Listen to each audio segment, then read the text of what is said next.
are good to go. Here we go. It's Wednesday afternoon, early evening for you, Pradeep, right? It's 9 p.m. in the night in Sydney. Oh my gosh. Okay, already. But do you know that I thought this was 6 p.m. Australia time because I've got another session conference that I'm speaking at another 1 hour time. Yes, you are Like, such a busy man. For those of you who are watching, and this session is going to be talking all about building partnership consortiums, and there's no better speaker in the planet who I could find to speak on this subject. Pradeep Khanna, he's the executive director of the APAC Asia and Sydney chapter of the VR AR Association and one of my personal mentors. So Pradeep, welcome. thank you so much, Casey. I am absolutely delighted. I love Casey's energy levels, and that's one of the reasons that I'm here. And let me say a very good morning, good afternoon, good evening, good night to all of you, whatever part of the world you are. Back to you, Casey. Awesome. So let's jump into, maybe you can share a little bit to the people that are watching now, more of your background, just to give them a more full understanding of where you're coming from. Okay, so folks, look, I think I did my bachelor's in technology many, many years back, where possibly a lot of you were not even born. So that was way back in 1977. And, if somebody still remembers how to calculate, I'm 66 years old. I did it from Indian Institute of Technology in Delhi. It's one of the premier institutes worldwide. 1991, I migrated to Australia. 25 years back, I was a senior executive with Australian Trade Commission, looking after international business, World Bank ADB projects, Southeast Asia, and other likes. Much later in my career, I was with IBM, and I've had a few global roles. In fact, when Lenovo was born and it was divested out of IBM, I was the Asia Pacific deployment planning manager for the divestiture. Well, in short, I've built up a multi-billion-dollar business for IBM Australia and New Zealand, leveraging India, China, Philippines, Vietnam, Egypt, Romania, Argentina, Brazil. At the moment, I'm very, very heavily immersed into what should I say? VR, Meta, XR. Well, all of these. And apart from what Casey mentioned in terms of my roles with VRARA, I'm also involved with IEEE in getting the debate between open source and proprietary technology and to push for standards. And from global mindset perspective, we are working to create a marketplace in VRARA. And why? Because I get invited to speak to so many conferences. And when I speak at these conferences, I find 70% people do not even understand the difference between VR and AR. So we see an asymmetrical market at the moment. We see an imperfect market, but hey, this is where the opportunity is because we are heading for the tipping point in the next 2 to 3 years. And then I'm an adjunct professor at a number of places in Australia, Asia. I'm also on advisory boards of companies, and it just goes on. So, but needless to say that I am very, very immersed into immersive technologies and seldom come down to the real reality. So back to you. That's so funny. I was like looking on Twitter yesterday, and somebody made a tweet like, for anybody that is in immersive technology, whether that's AR, VR, XR, Metaverse, he said, take notes because this is the most amazing time to be in this industry. So, it's I personally couldn't agree more with it, you see, because while the technologies have been around for last 25 plus years, and I used to think, that 5G has been the game changer, and we will see, when 5G takes about 7 to 8 years to come to full functionality all over the world, we'll see the roadmap of VR AR also in the same direction. Mhm. But what has happened is with Facebook rebranding as Meta and every other tech company, now suddenly rediscovering Metaverse. So Metaverse has got into everybody's share of the mind, and everybody's wondering what the hell is Metaverse. And I can't imagine a better time to be in immersive technologies than now. Yes, yeah, yes, absolutely. And so with that, we're going to segue into the topic of discussion. We've both been working in this field. For the past year, I've been working with many different companies and building partnerships, and looking at how this whole wraps together. Now, what is a partnership consortium, and how does it actually differ from a joint venture that you would do with another company? So let's revisit at base zero. When you start a business and you start dealing with external parties for some form of collaboration or some form of business activity, Mm-hmm. you have various options, and this is whether you are looking at doing business nationally or internationally. You could appoint somebody as an agent for you to sell or provide a service X. You could, going internationally, maybe set up a representative office.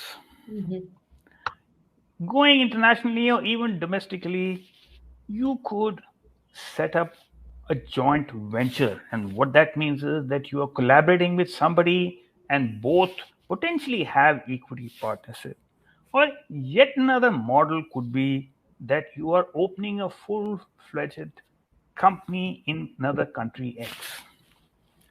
So, in a sense, what is happening is that you are fundamentally responsible and allocating certain part of your functionality in some structured manner to somebody else. Mm. On the other hand, what is a consortia?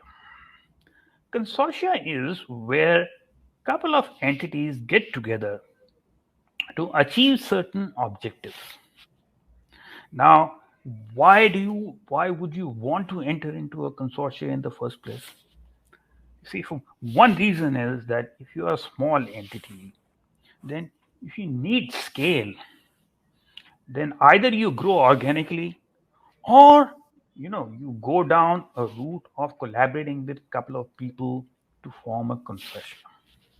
Second is that if you have skill A, but the market for whatever form and shape requires skill A plus B plus C plus D, so how best do you get those skills?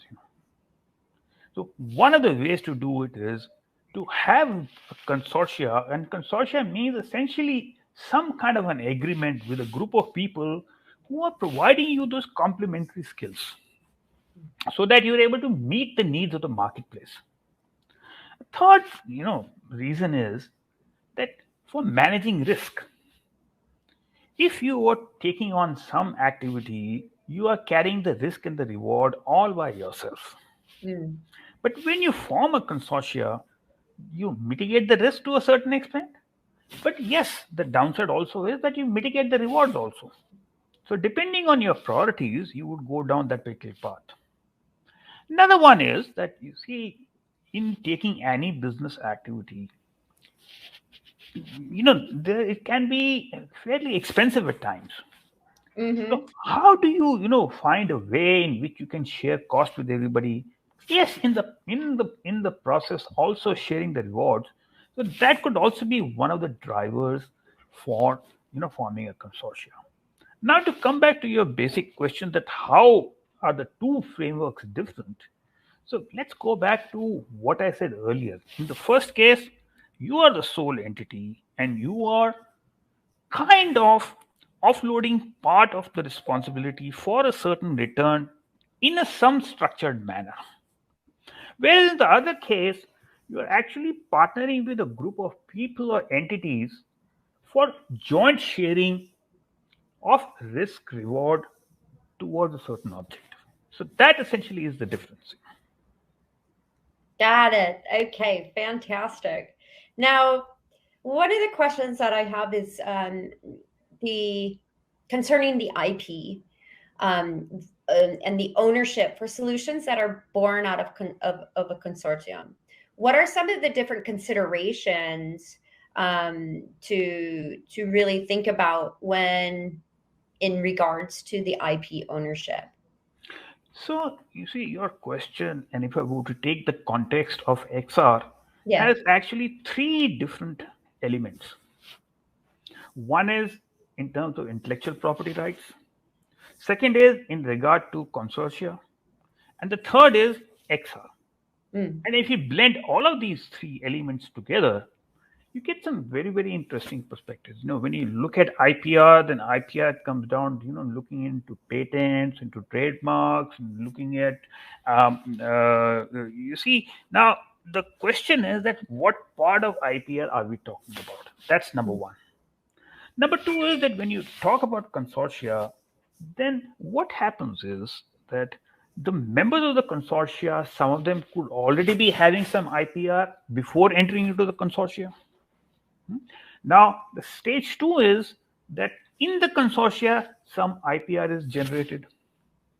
Stage three is post, the consortia reaching a certain milestone, some IPR. How will the IPR be used? Mm-hmm. Now, so the question comes in is that you got to take into account, and this is just some of the factors. And let me also revisit the third point, which was in regard to immersive technologies. And let me take you see, because we are now heading into a world, especially with the metaverse kind of coming on. And of course, everybody will debate about what is the metaverse, but let's kind of broadly agree that it is a combination of the real and the virtual world and includes all forms of realities. Mm-hmm. Now, moment you take that kind of, or there is some element of a virtual world which is involved into this. Now, let's take, for example, that you are using the branding and the logo of Coke. Mm-hmm. Now, when you use it in the real world, it has it is governed by the copyright. But what happens when you use it in the metaverse? What happens when you distort it in the metaverse?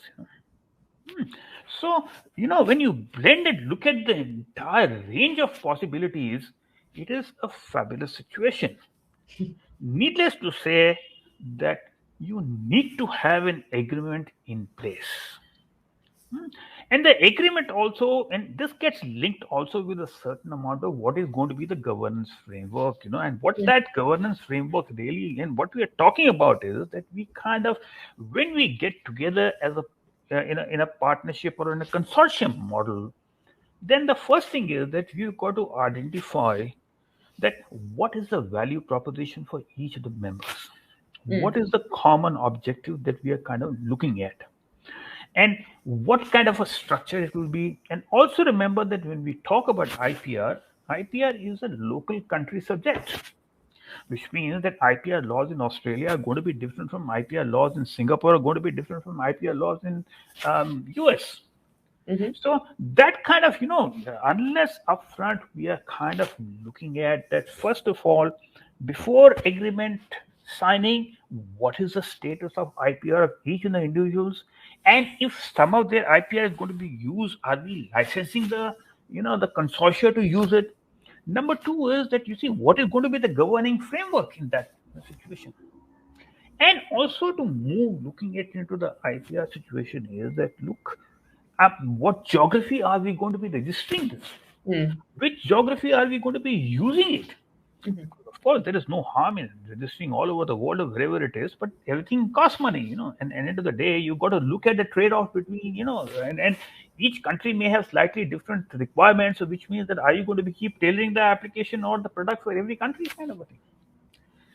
So this is where when we look at the IPR kind of a thing, yes, to again to revisit that you first look at what are the elements, whether it is patent or whether it's a copyright or whether it's a trademark, what do the partners have before, what is going to be the framework or distribution of value of that between the three partners, who is going to be providing what kind of resources, is there a kind of a balanced a framework to bother that. So all of these things will come into play. And lastly is that when you blend it with immersive technology, it leads to a whole big question mark over a lot of things. So Mhm. needless to say that I am only highlighting, at a very, very high level as to some of the points which need to be considered. But, two very, very important things is that you must have an agreement in place before you kick off, which kind of clearly specifies and cover these. Number two is that you these are areas which do need specialized, skills. So you must, consult some specialists, IPR specialists in the country, because your consortia, where is it going to be registered? Where is the IPR going to be registered? Which country is it going to be, used? So all these factors will come into play, and so they must consult this. So these are some of the things that I can talk. I mean, I can talk it for a lot more, but I thought I just kind of summarize these. No, this is fantastic. You actually answered my next question anyways.